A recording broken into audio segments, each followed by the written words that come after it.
우리가 요엘서에서 접하게 되는 주제는 여호와의 날과 메뚜기 재앙입니다. 하나님과의 언약에 충실치 못한 이스라엘 자손들에게 하나님은 그 약속하신 은혜를 거두어 가시겠다라고 하시죠.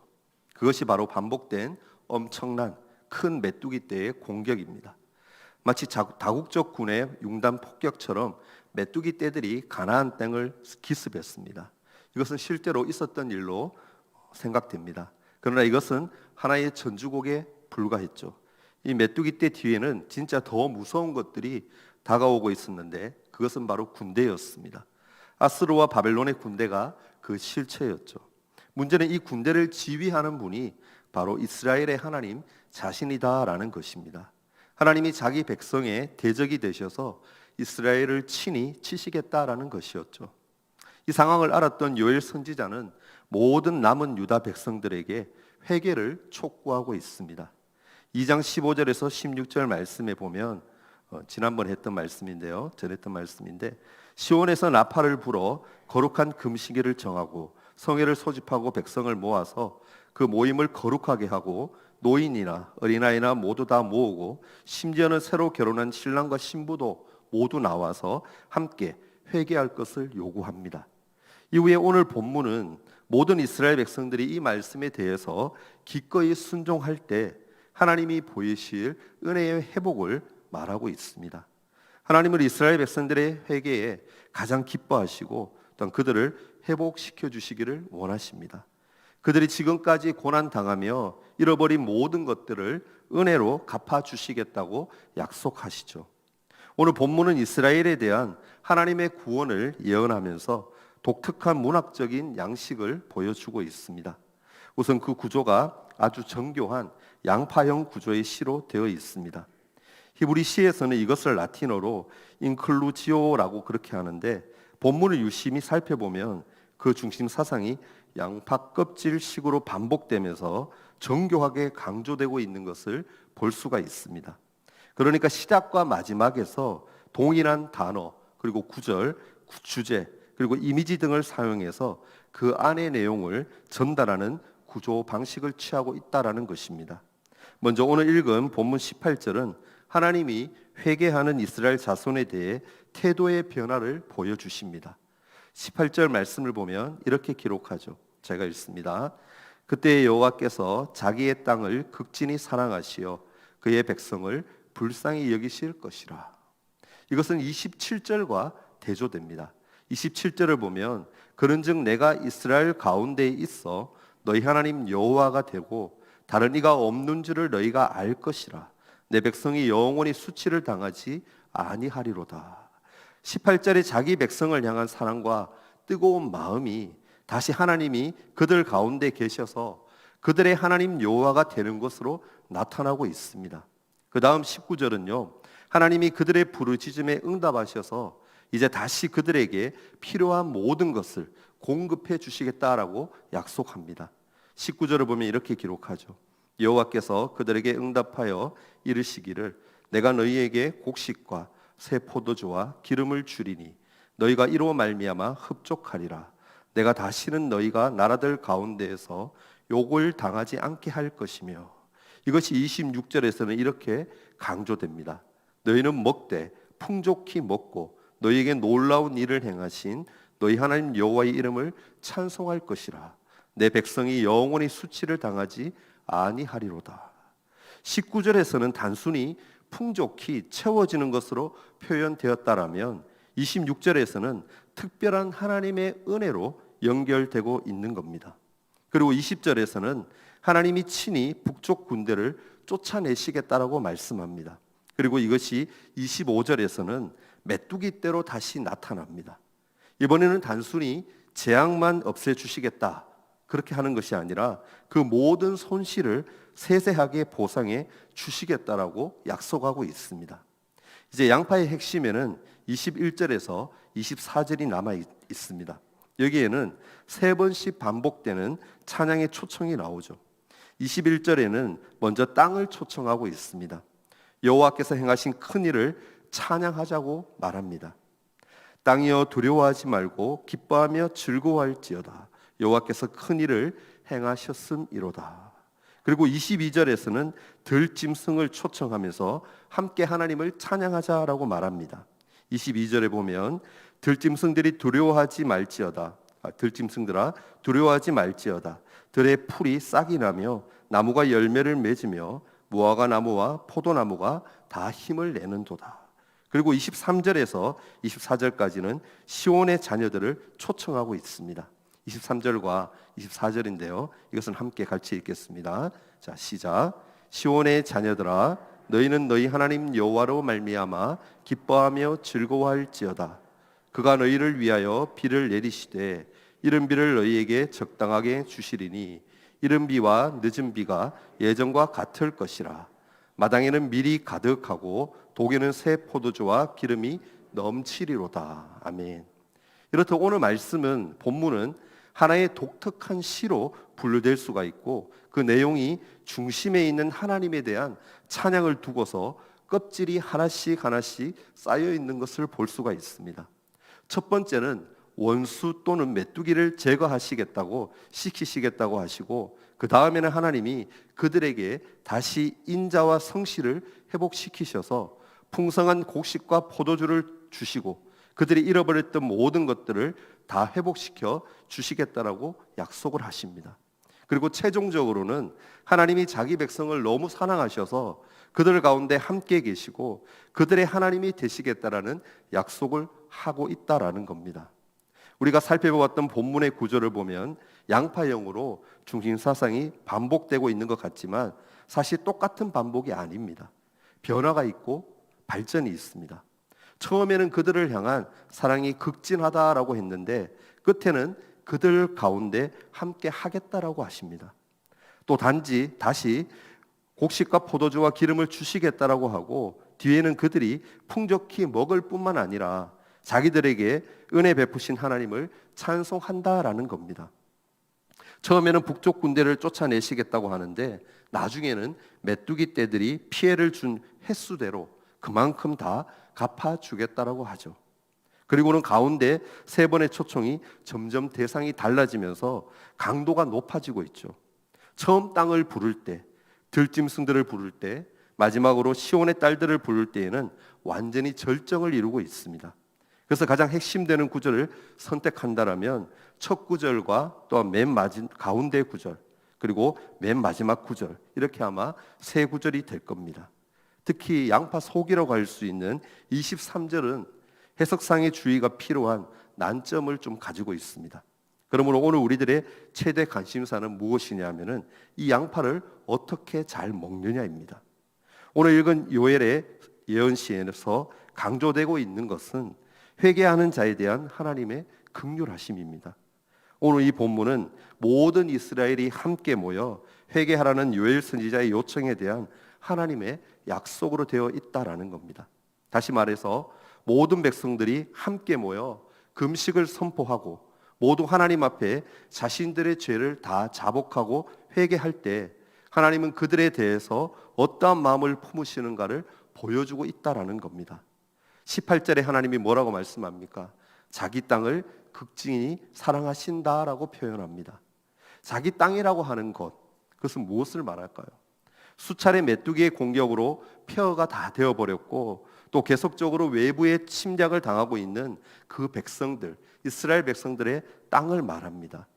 이스라엘 백성들의 땅은 그들의 생활의 이야기이죠. 그들이 하나님을 떠났을 때 그들의 생활은 말할 수 없이 피폐하게 된 겁니다. 하나님은 그들의 그러한 상태에 대해 불쌍히 긍휼히 여기시는 것이죠. 그리고 극진히 사랑한다라는 것은 그들을 회복하고자 하는 마음이 불타오르고 있다라는 것을 뜻합니다. 우리가 회개한다라고 할 때 단순히 죄의 항목만을 늘어놓는 것을 말하지는 않습니다. 또 우리가 한순간에 의인이나 성인 군자가 되겠다고 결심하는 것 또한 아니죠. 단지 나의 신이 누구인가를 밝히는 겁니다. 나는 누구를 믿으며 여호와를 믿느냐 아니면 가나안의 토속신을 믿느냐 하는 것을 분명히 밝히는 겁니다. 여호와를 믿는 자는 여호와를 믿는 자로서의 생활이 있고 바알을 믿는 자는 바알을 믿는 자로서의 생활이 있다라는 겁니다. 그럼에도 이들은 하나님을 믿는다고 하면서 실제로는 바알을 믿는 자의 생활을 해왔던 겁니다. 그러나 이제는 그러한 모든 것들을 다 청산하고 여호와를 믿는 자의 생활로 돌아서야 한다라는 겁니다. 예수님이 두로 지방에 갔을 때에 한 수로보니게 여인이 예수님께 은혜를 간구하죠. 수로보니게라는 이 말은 시리아 계통의 베니게 족속을 의미합니다. 그러니까 이 여인은 유대인이 아니라 이방인이죠. 그런 그가 예수님께 은혜를 구하는 겁니다. 당시에는 아직 구원이 이방인 모두에게 열렸을 때가 아닙니다. 그러나 그 여인의 믿음은 이 시기적인 한계도 다 무너뜨립니다. 마태복음 15장 27절을 보면 놀라운 고백을 하죠. 띄워주시면 함께 읽겠습니다. 네, 시작.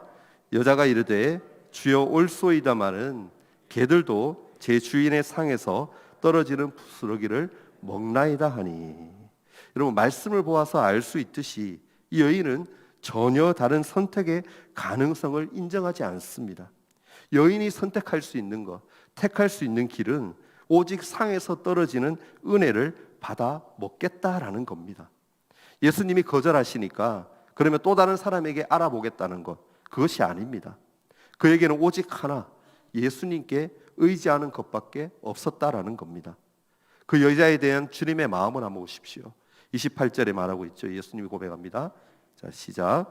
이에 예수께서 대답하여 이르시되 여자여 내 믿음이 크도다. 내 소원대로 되리라 하시니 그때로부터 그의 딸이 나으니라. 아멘. 이 말씀을 보면 예수님의 놀라움과 사랑이, 큰 사랑이 느껴지지 않습니까? 대체로 우리가 여러 가지 가능성을 가지고 있을 때, 뭔가 선택권이 많을 때에는 참 기분이 좋죠. 내 기분에 따라서 이 길도 갈 수가 있고 또 저 길도 갈 수가 있으니 당연히 좋을 수밖에 없을 겁니다. 그러나 이러한 가능성이 하나씩 하나씩 없어지면 당장 불안해하게 됩니다. 그러다가 나중에는 오직 하나의 가능성, 하나님 한 분밖에 남지 않았을 때에는 엄청나게 좌절해 버리죠. 물론 많은 가능성도 있습니다. 전혀 능력이 없는 것도 아니죠. 그러나 자기의 길을 가지 않고 하나님의 말씀만을 의지하고 그 앞에 나와서 자신의 피조물임을 인정하고 그동안 내 마음대로 산 것들을 회개할 때에 그 사람에 대해 하나님은 극진히 사랑하심을 드러내신다라는 겁니다.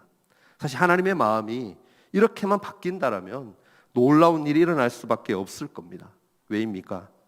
하나님의 열심은 반드시 그가 원하시는 것을 이루어야 마시기 때문입니다. 바라기는 여기 있는 우리 모두가 하나님 앞에서 나 자신을 겸손히 낮추는 것이야말로 큰 은혜를 경험하는 길임을 늘 기억하며 살아갈 수 있기를 주의 이름으로 축원합니다. 여기서 우리가 또 기억해야 하는 것이 있습니다. 뭡니까? 하나님이 베푸시는 구원의 중심에는 항상 원수의 심판이 들어있다라는 겁니다.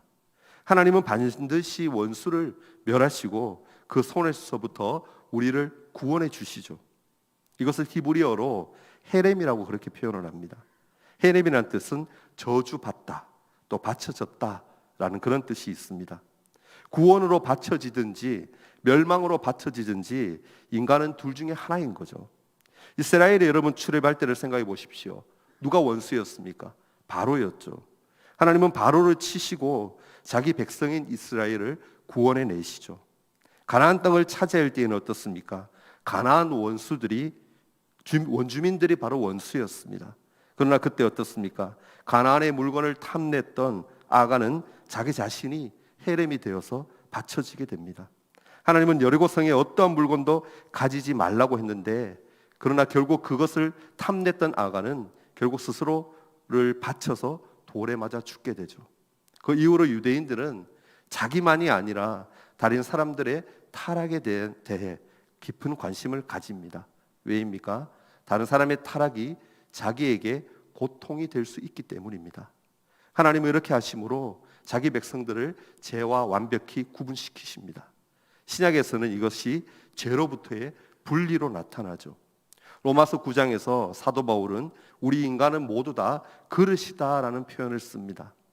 하나는 귀한 그릇이고 다른 하나는 천한 그릇이라고 얘기하죠. 우리는 보통 귀한 그릇, 천한 그릇이다라고 하면 사회적인 영향력을 두고 말할 때가 참 많습니다. 하지만 바울은 그렇지 않죠. 자기 마음대로 살다가 나중에 깨뜨려짐으로 하나님의 무서운 심판을 맛볼 그 그릇이 바로 천한 그릇이고, 그와 달리 하나님의 구원을 맛볼 그러한 그릇이 귀한 그릇인 겁니다. 자기 마음대로 사는 것 결코 좋은 것 아닙니다. 하나님이 우리를 구원하실 때에는 반드시 우리를 죄로부터 구별하십니다. 알다시피 가장 분명한 구별이 뭐였습니까? 바로 십자가였죠. 십자가는 하나님의 아들 자신이 헤렘으로 저주받아 죽으신 겁니다. 그러나 그의 죽으심은 의로운 그런 죽으심이었기 때문에 하나님의 진노를 완전히 만족시키시죠. 하나님은 더 이상 예수님을 죽음의 자리에 두실 필요가 없었습니다. 그래서 어떻게 하십니까? 다시 살리시죠. 이것이야말로 예수 믿는 자들에게는 엄청난 자유의 선언이고, 믿지 않는 자들에게는 무서운 심판의 선언인 겁니다. 사탄은 예수님이 이렇게 하지 못하도록 많은 방해를 했죠. 광야에서 40일간 예수님이 금식하셨을 때에도 죄와 싸우지 못하게 하려고 애를 썼습니다. 세상 영광과 연합하게 하려고 애를 쓴 거죠. 그러나 예수님은 죄와 끝까지 싸우시죠. 예수님의 죄와 싸워서 이기신 방법이 뭐였습니까? 철저한 겸손과 말씀에 대한 순종이었다라는 겁니다. 그 후로도 예수님은 시험을 이기신 후에도 죄와 계속 싸우십니다. 그것은 병자와 귀신 들린 자들을 치료하시는 것이었죠. 이 사랑의 시위가 죄에 대한 승리였다라는 겁니다. 지금 유대인들에게는 메뚜기 떼가 사라지지 않는 한 참된 평화는 결코 없습니다. 북쪽의 군대가 완전히 물러가야 평화를 누릴 수가 있는 것이죠. 그들의 정군이 동해로, 그들의 후군은 서해로 빠져서 상한 냄새가 나고 악취가 나서 다시는 공격할 가능성이 없다라는 것이 확인되어야 참다운 해방이 있을 수 있는 겁니다. 우리들에게는 그것이 과연 무엇입니까? 그리스도께서 십자가 위에서 나의 죄를 대신하여 죽으셨고 하나님이 그를 다시 살리셨다라는 것, 그것 아닙니까? 그래서 기독교는 십자가가 삶의 중심이 되어야 합니다. 그 모든 것의 출발점이 바로 십자가인 겁니다. 우리의 구원은 십자가로 끝나지 않았습니다. 하나님은 당신의 백성을 괴롭히던 모든 것들이 끝났다고 하심으로 그들의 모든 구원이 완성되었다라고 그렇게 말씀하지 않습니다. 십자가가 우리 구원의 시작이지만 그것이 전부는 아닙니다. 하나님은 우리에게 모든 것을 다시 회복시키겠다라고 약속하셨습니다. 이것이 하나님의 구원의 진수인 거죠. 하나님은 19절에 곡식과 새 포도주와 기름을 풍성하게 주어서 그들로 흡족하게 하시겠다라고 합니다. 24절에서는 마당에 밀이 가득하고 독에는 새 포도주와 기름이 넘칠 것이라고 하고, 25절에는 메뚜기와 느치와 황충과 팥중이가 먹은 횟수대로 갚아주시겠다라고 약속하고 있습니다. 그리고 26절에는 뭐라고 얘기합니까? 먹되 풍성히 먹고 풍족히 먹고 그렇게 놀라운 일을 행하신 하나님을 찬양할 것이다 라고 합니다. 곡식과 포도주와 감, 기름 이러한 것들은 가나안 땅의 주된 농산물입니다. 하나님은 이 모든 것을 다시 다 돌려주실 뿐만 아니라 그동안 재앙으로 추수하지 못한 모든 것까지도 다 풍성하게 채워주시겠다라고 하십니다.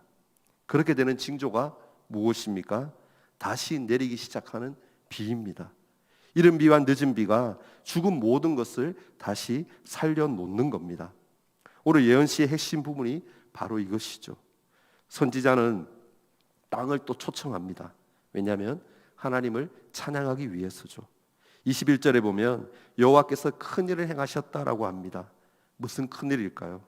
이것이 문제의 핵심입니다. 22절에는 들짐승들을 또 초청하고 있습니다. 모든 식물들이 회복되었기 때문에 하나님의 은혜를 찬양하기 위해서입니다.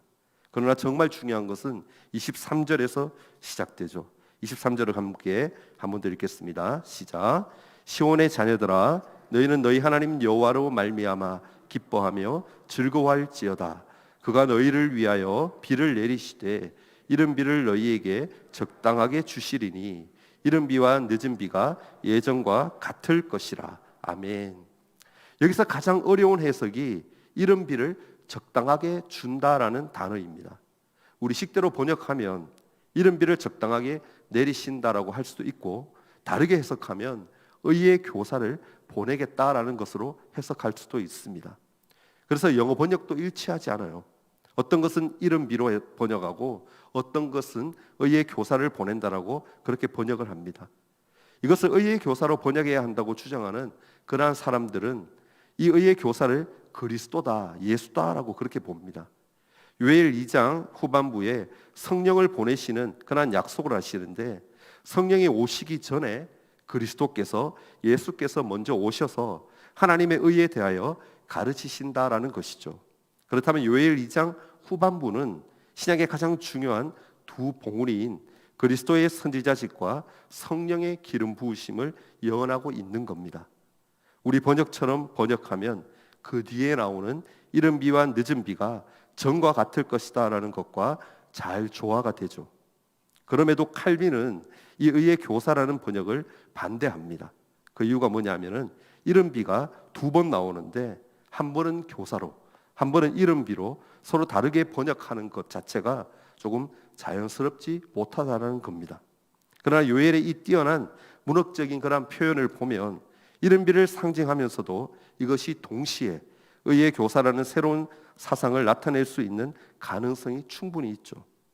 여기서 우리는 이 의의 교사가 누구냐는 것에 대해서 28절 말씀을 주목해 보아야 합니다. 오늘 읽진 않았지만 28절 이후에 나오는 단어, 중요한 단어 무엇입니까? 바로 성령입니다. 그 이유는 우선 성령님은 추수와 관련이 있습니다. 성령 강림은 오순절에 오셨는데, 오순절이란 말은 50이라는 뜻입니다. 6월절 지난 후에 50일 만인데 이때는 추수 때죠. 그래서 오순절은 곡식을 거두는 때입니다. 사실 본문의 풍성한 곡식의 축복은 성령께서 우리에게 오심으로 이루어질 풍성한 삶의 예표입니다. 성령이 오신다라는 것은 영혼을 추수하는 의미에서 추수와 관련이 있고, 또 그 추수한 영혼을 풍성하게 한다는데도 이 풍성한 곡식이나 또 포도주 또는 감람류의 축복과 연결이 되는 것이죠. 우리가 반드시 기억할 것은 성령이 계시지 않으면 우리에게 풍성한 삶이란 있을 수 없다라는 사실입니다. 믿으십니까? 성령님이 우리의 삶을 부유하게 하십니다. 성령이 우리 안에 거하신다라고 하는 것이 요엘서에서 말하고 싶은 메시지의 본질입니다.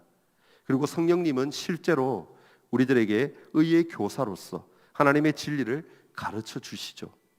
우리의 죽은 이성을 살려서 하나님의 진리를 깨닫게 하시는 겁니다.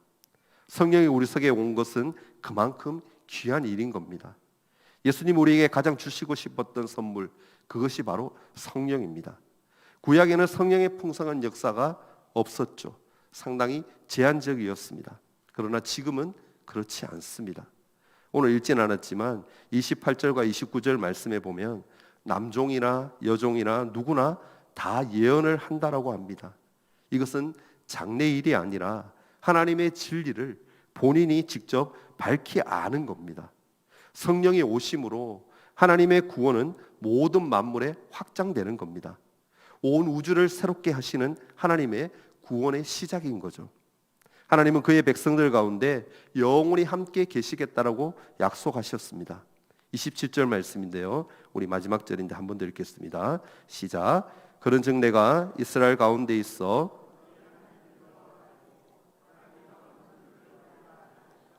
아멘. 아멘. 하나님이 우리와 함께 하신다라고 분명히 말씀합니다. 이것이 하나님 나라의 특징입니다. 지금 비록 힘든 시기를 지나고 있지만 하나님은 이 나라를 반드시 다시 회복시켜 주실 겁니다. 그럼 말씀 맺겠습니다. 우리는 하나님 나라에 속한 하나님의 자녀들입니다. 하나님이 함께 하시면 아무것도 두려울 것이 없습니다. 왜냐하면 하나님을 이길 수 있는 것은 그 어느 것도 없기 때문입니다. 오늘 본문을 음악으로 비유한다면 그 배경을 이루고 있는 음악이 있습니다. 그게 과연 뭘까요? 그것은 내 백성이 영영이 수치를 당하지 않는다라는 겁니다. 그것이 반복해서 계속 나오고 있습니다. 이것은 하나님이 다시는 우리에게서 은혜를 거두어 가시지 않겠다라는 굳건한 약속입니다. 이제 회개하고 돌아온 그러한 자들에게는 하나님이 다시는 그 은혜를 거두시지 않습니다. 그래서 이 언약은 영원한 언약이 되시는 겁니다. 바라기는 영원히 하나님의 은총에서 제외되지 않고 하나님의 나라를 소유하며 우리 모두 믿음 안에서 영원한 그 언약을 붙들고 은혜 안에서 날마다 살아갈 수 있기를 주의 이름으로 간절히 바라고 축원합니다. 아멘.